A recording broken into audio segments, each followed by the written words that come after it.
7, 6, 5, 4, 3, 2, 1.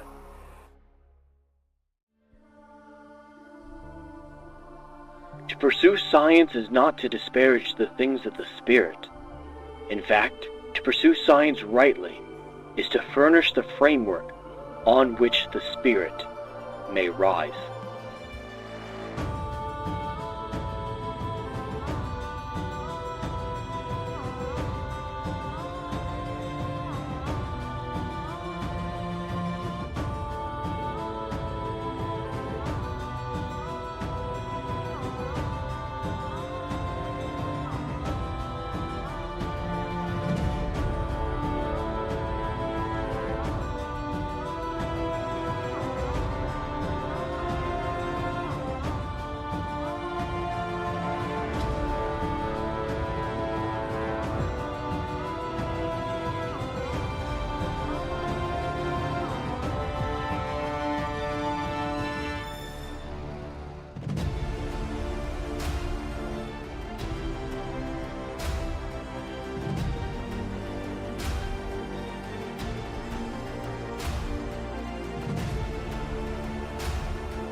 Welcome to the Endless Frontiers, your home for all things science, fiction, and science fiction.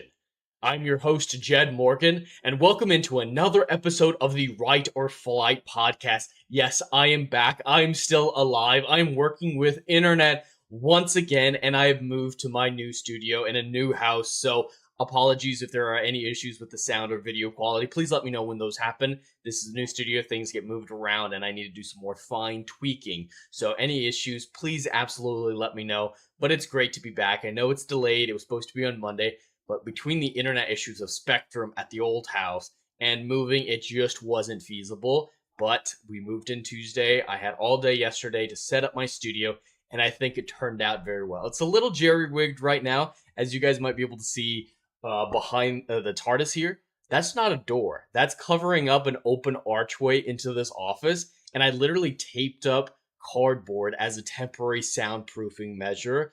I've got actual stuff coming in that'll work very well, but it wasn't in quite yet today, so we jerry-rigged it, but it'll work. And just like Legatus is saying, I can be a bit of a hobo when it comes to jerry-rigging. It's not pretty out there. The cardboard all taped up, it's not pretty at all. But it's what I needed to do to hang out with all of you once again. So thank you for joining me. Whether or not you're watching on the YouTube side or the Kick side, it's great to have you here. I see Legatus Legionist, the Bot Supreme, the Mod Supreme doing the Lord's work on both YouTube and Kick. It's great to have you here, my friend. And Dash is joined on the YouTube side saying, did Spectrum have any explanation for their shenanigans? No, they actually still haven't fixed the old house. And apparently there were still massive reported outages around that old neighborhood. So, yeah, they've never explained it, never apologized for any of the shit. They actually stole my modem, my actual modem, not one of theirs that I was loaning, like a Netgear one that I bought. But that was a while ago. And they've never explained that, apologized for that. I am on Spectrum here as well, but it's fiber, and it seems to be working so far. It seems to be going a lot better than the old place, so fingers crossed. If we keep having those Spectrum issues, though, I'm going to try to switch to Starlink, because that's really the only thing available to me besides that. So, might have to give that a shot if Spectrum continues to be asshole. Welcome in the Hatfield as well on YouTube. And Lantine Boy, it's Spectrum. That's the answer. Yes, that is absolutely the answer. And Weasel, welcome in. Legata says, hey, the hobo's back, and not as gruffy as I thought he would be. Yeah, I still kept myself groomed. I still, shaved my cheeks like I normally do in my neck, because I'm not a neckbeard.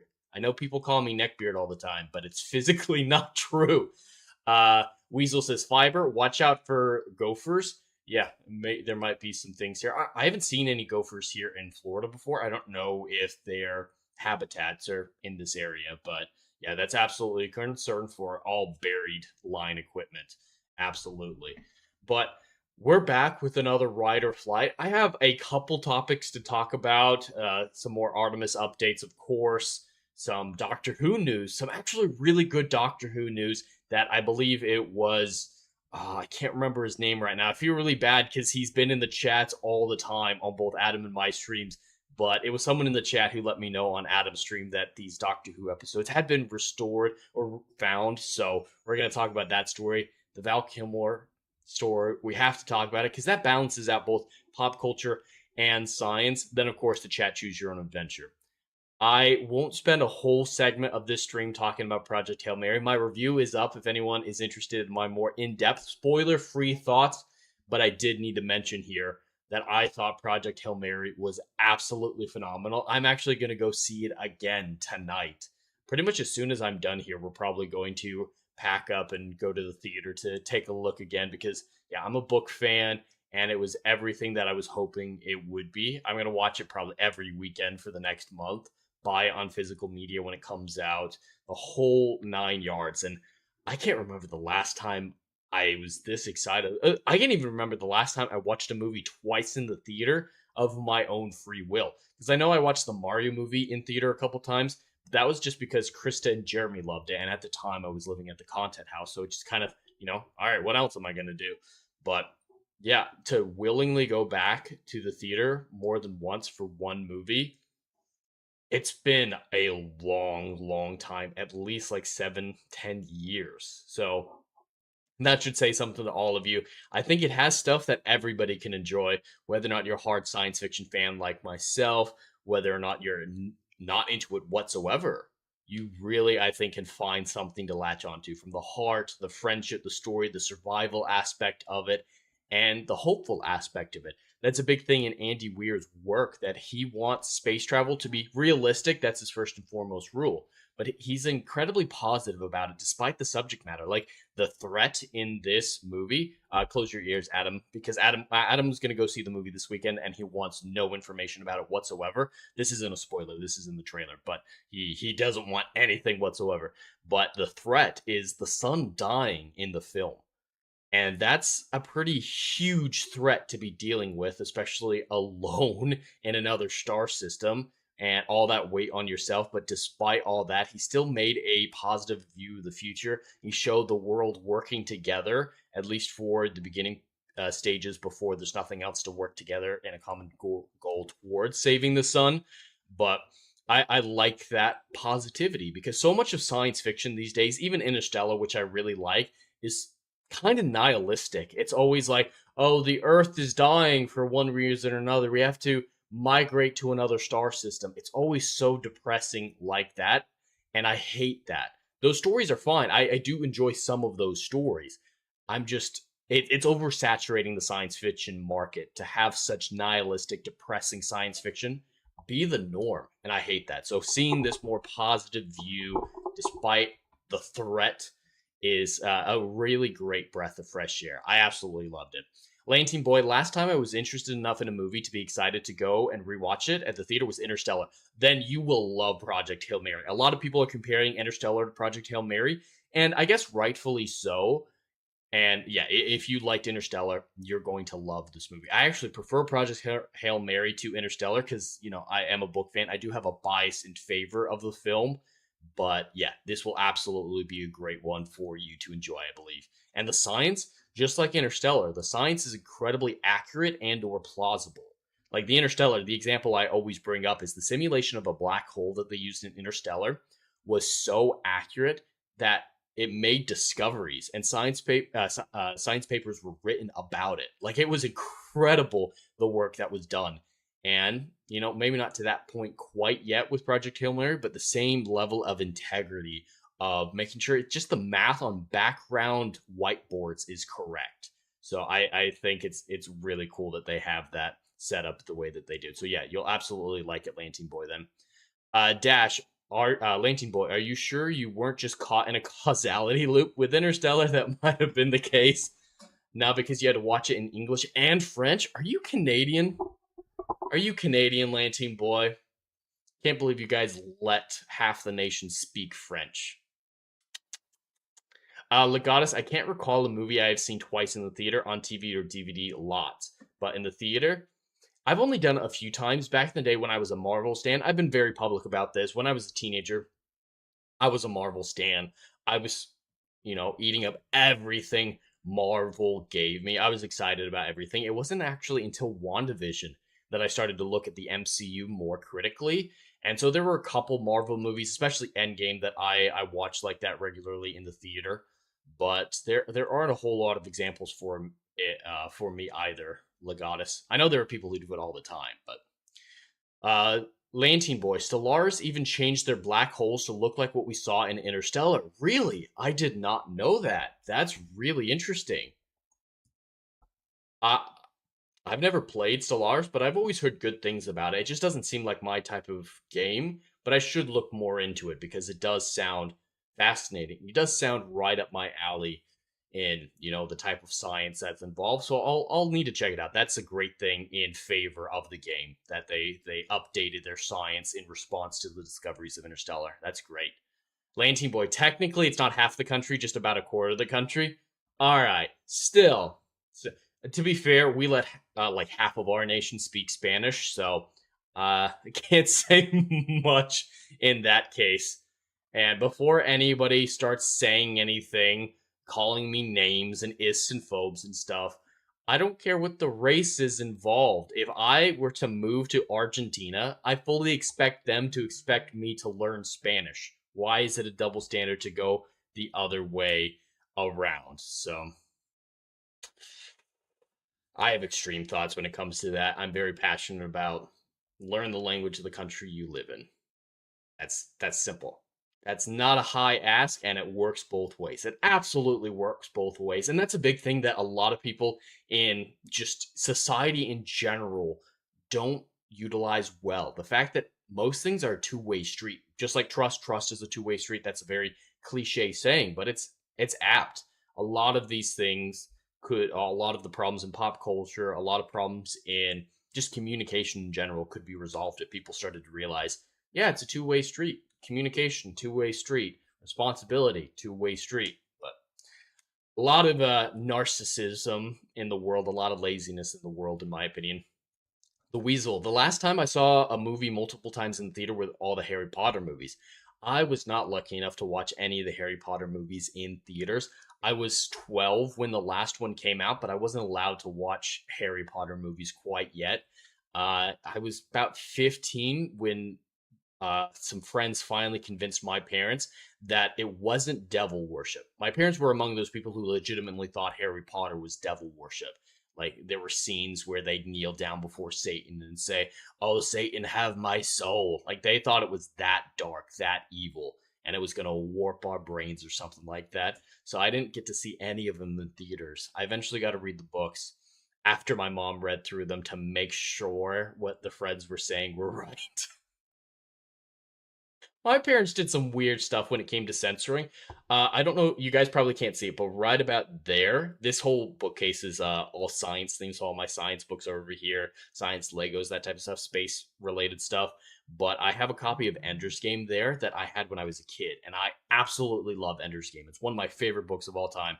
I read it a dozen times, maybe. Like, I really loved it as a kid.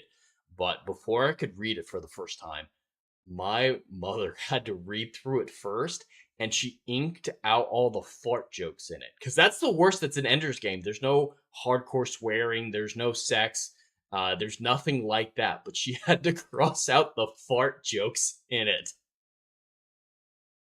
I still can't believe it. So I still have that copy. And as a kid, I would hold it up to the light, just the page I was trying to read, and I'd be able to see the print through it. So I still got the collect fart in a socks that was censored from me.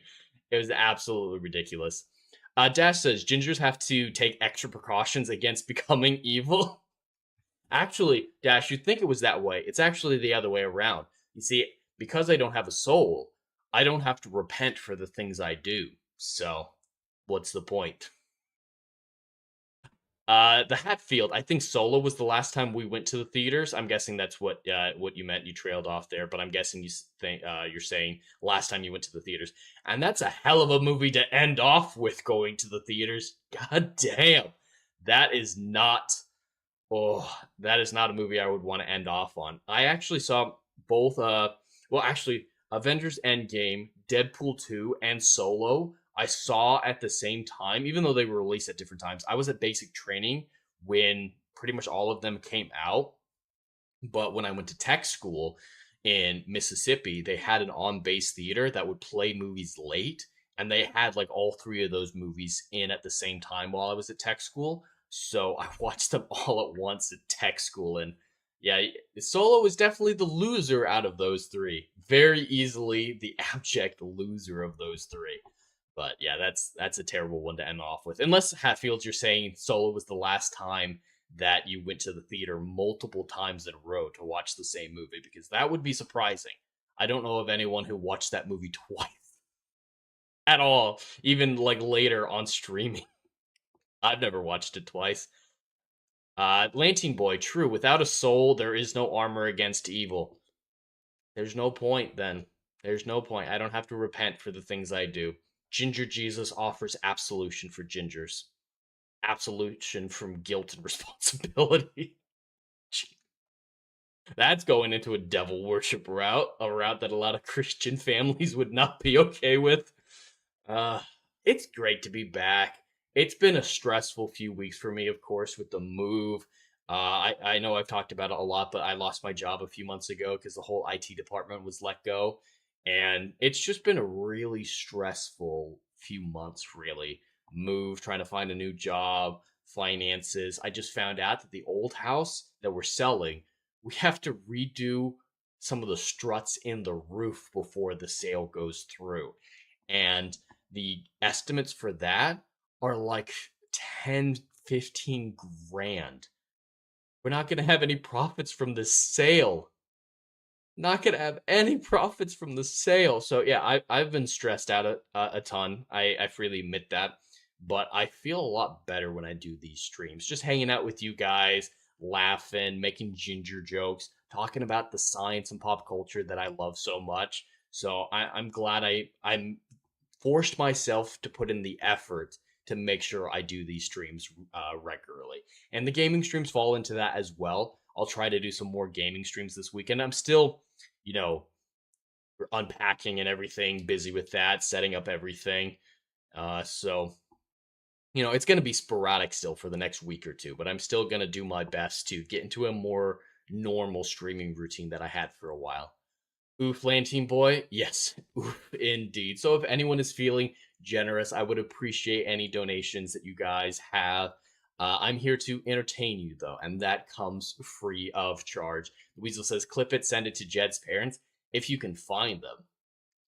I have talked about this before, but Jed Morgan is not my birth name. It is my legal name, but it is not my birth name, so I doubt any of you will be able to find my parents as a result.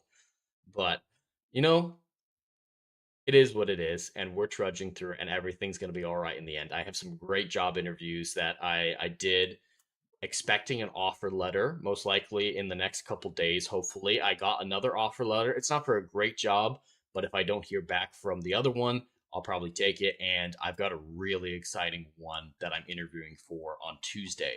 They just let me know today that I'm going to be interviewing in front of 6 people on Teams. I've only done at max 2 people in these virtual interviews that I've been doing. So 6 people, and they're all like CEO, director of IT, and chief financial officer. Like, they're high up people that I'm interviewing with.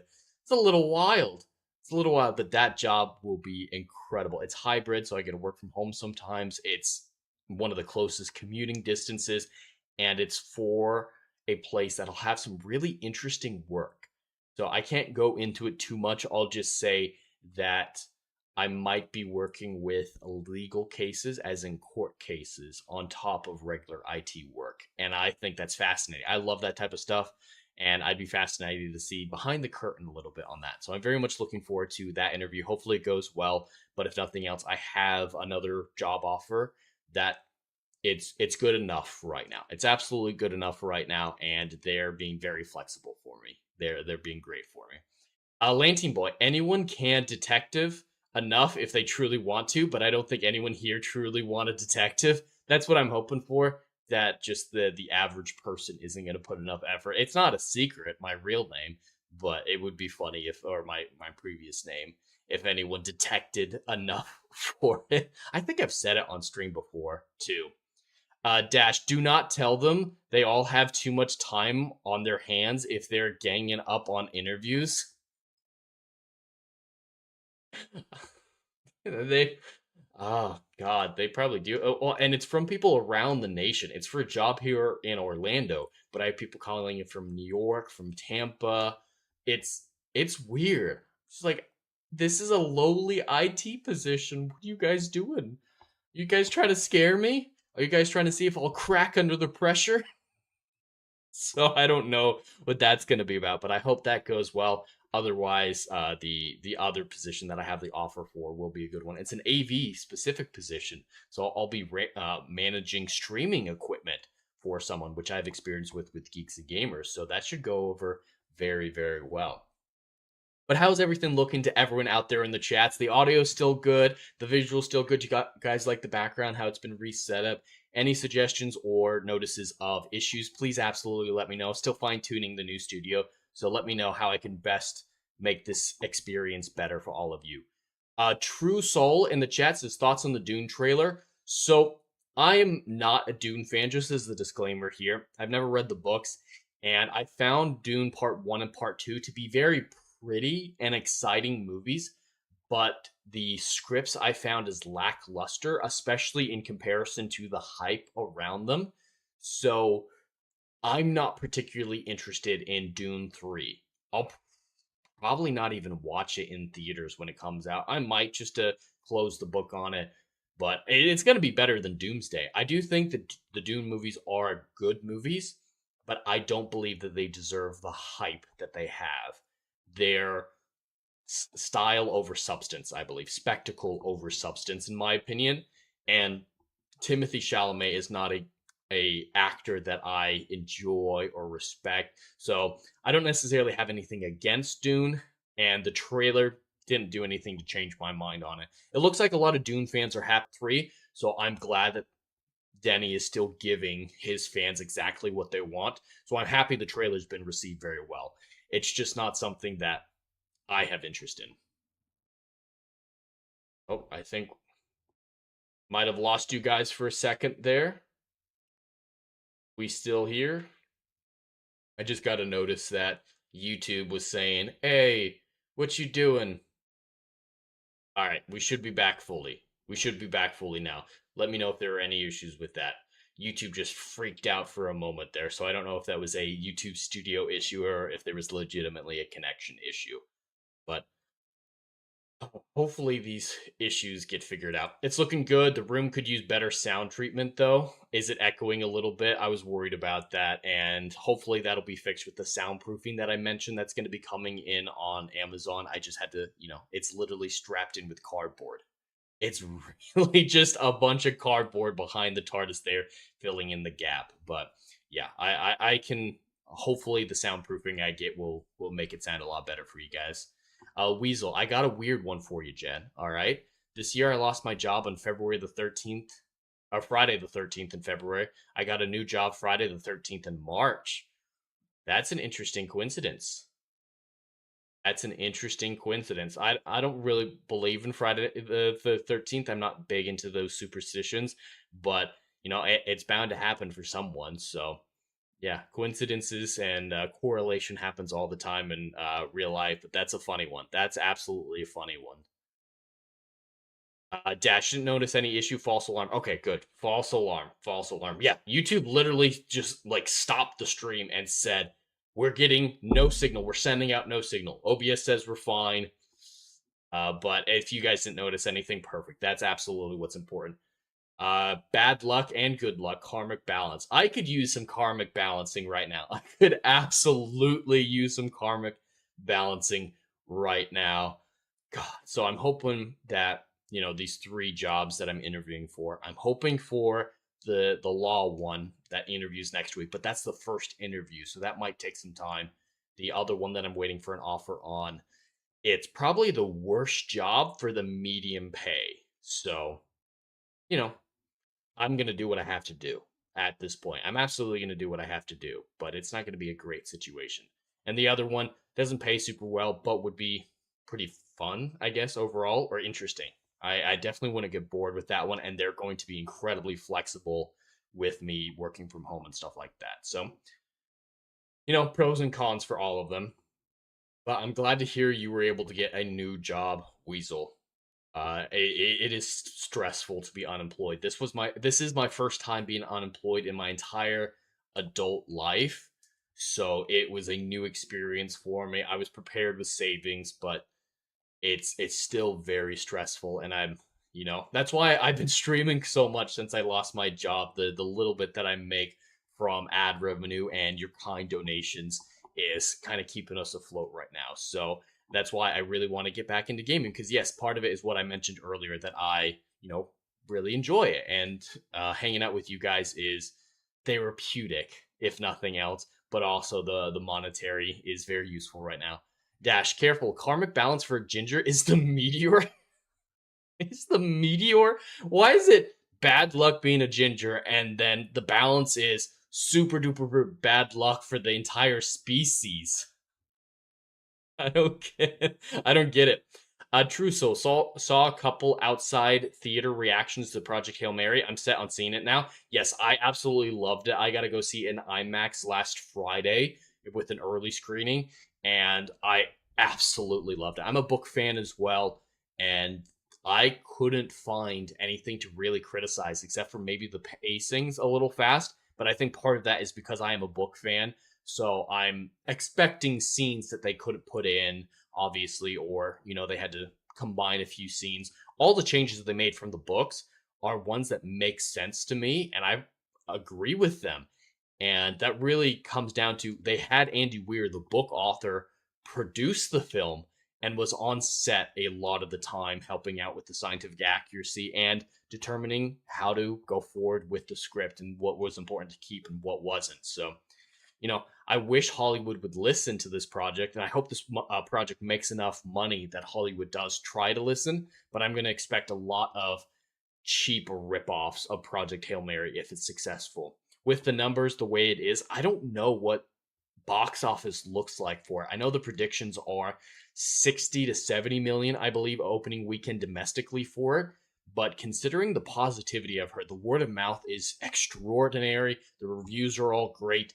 The IMAX theaters were practically sold out. I had to get my tickets the day that they came out for that IMAX screening, and we sat in the second row from the front, and it was absolutely packed when we went. So I'm thinking 60 to 70 is a low ball, but I can't say that for sure until the number starts working again. The numbers is still broken, and I've Googled it a few times and haven't seen any numbers. I haven't done it today, but I don't know how those numbers are going to turn out in the end after opening weekend. I hope it does well. There's something there for everybody.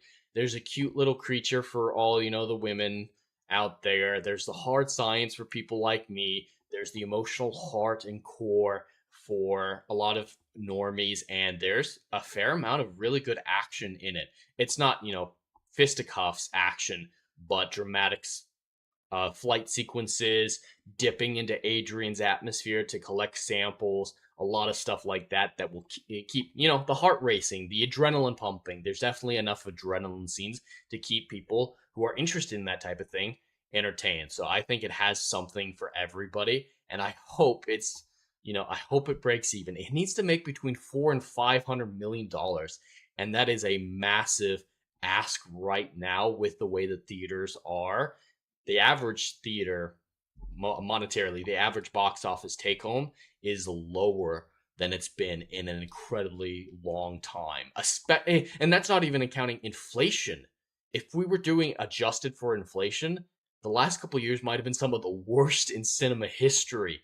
So it's not a great time for it to come out in that sense, but I think it's also a really good time for it to come out because it's something good in this rather bleak landscape of film. And I think that's one reason, partially responsible for why Dune is as big as it is. I don't think if Dune came out 20 years ago, it would be heralded to the same degree of hype that it is currently. I know people will still like it and people will be like, hell yeah, Dune 3, but it wouldn't be like the sole movie a lot of people are looking forward to and be like, oh my god, this is generational and stuff like that. I think context matters. And I get that that might sound a little hypocritical coming from me after, hyping up Project Hail Mary. I do believe Project Hail Mary is an actually great film, no matter the context. But I do, I recognize that there's a bias in that, and I recognize that me making the point about Dune might sound hypocritical. But Lane Teen Boy, unfortunately, I'm gonna need to wait for it to become available in home theaters as I refuse to go watch it in French. I may be French Canadian, but I'm more attuned to English. There aren't English screenings near you, Lane Teen Boy. That's what I'm talking about. You let them take over your theater. You let them have French exclusive theaters in your country. Man, we dumped tea into the ocean and declared war on Britain for a 1.5% tax on tea. I mean, that's the reason. That's the propaganda reason or whatnot. But that's the reason we did it. God damn it! And now you guys are letting them put French movies in your theater and not English versions. Canada, man, gotta rise up. I'm saying that's the best reason to rise up in Canada. I'm not going to get into politics, but I think that is kind of funny. Dash, between the lockdowns and Hollywood burning all goodwill, I'm surprised theaters still exist. Yes, that's an absolutely valid concern right now. Theaters, and it's not theaters' fault necessarily. I do feel bad for a lot of theater chains, especially small business theaters. There's actually one nearby where I'm living that I don't know how they're still afloat. It's a one shop, I think, one theater. Location is what I mean. I think they have multiple screens, but one location. And that is just, it's incredible that they're still going. I'm impressed, absolutely impressed. But yeah, theaters, unfortunately, I think are a dying medium that they're going to kind of go into a niche territory. And I hate that. I love the theater experience. Watching Project Hail Mary with a packed theater who was loving it as much as I was, laughing, crying, elating in all the same moments as me and becoming dead still when they needed to. It was just genuinely a great theater experience with the audience. There was no Minecraft bullshit like in the theaters for Minecraft. And when something needed to be quiet, when, the music disappeared for a really intense scene when you're just on a close up of Ryan Gosling, people let it breathe, both the film and the audience. I don't want that to ever go away. I don't want theaters to become niche, but with Hollywood burning their bridges with the audience, it's happening. And it's not like streaming services are going to help them much because that's where they're turning to, but you can't make profit on a $200 million movie by putting it on Netflix. There is no way on earth for a streaming service to generate enough money to warrant a $200 million budget for a TV show, for a movie, whatever. It's just not possible. Lantine Boy, I'm in the middle of French country. If I lived in the big cities, I'd be fine. Oh, but yeah, my one local theater decided to completely stop its once a week English showcases about 7 years ago. Oh, that's fucked up, man. I'm sorry to hear that. True Soul, I watched a smaller budget movie and walked away feeling so appreciative of the message. It shocks me how big budget movies don't try to do the same and just fill it with the slop we always talk about. You're absolutely correct. Like Iron Lung, I went to go watch that in January when it came out, and it had a budget of like $3 million is what was reported, and it made some good profit. I mean, it wasn't, a $500 million box office total or anything like that, but with $3 million, he made legitimately a good movie. A movie that stands out against the current slop that Hollywood's dishing out and made profit on it. That's my feeling right now, is the way for these studios to stay afloat, to forge into this new frontier of how theaters are working, how box office is working, isn't going to be making 5 hopefully billion-dollar movies every year, like Warner Brothers' plan seems to be. And well, all of them really, but it's not praying for a blockbuster, 5 big blockbusters, and practically nothing else. Because even if you make $1 billion or however much on one of these movies, all that profit is eaten by the failures of the other ones. Like the Minecraft movie, it made money, absolutely, but it went to make up for the other failures of Warner Brothers. The same thing with the Disney movies of last year. Yes, Inside Out 2 made money, or was that the year before? We'll go with Zootopia 2. Zootopia 2 made money for Disney, but that was eaten up by Snow White's abysmal failure at the box office. So my view is theaters need to stop making $200 to $400 million, hopefully blockbusters. They need to take that budget, divide it up a lot, and make 5 to 10, 20 to $50 million movies. See what works, put it out there, make a little bit of profit for each of them, make a little bit for each of them. And if something, blows up and is super successful, invest more into the sequel and stuff like that. But yeah, they need a shotgun approach to this. Their sniper tactics aren't working right now. You need a shotgun approach right now. But they're not going to do that. They're going to keep funneling millions, hundreds of millions of dollars into these failures until they literally can't anymore. Sam, welcome in. Hey there, my friend. Hey there yourself.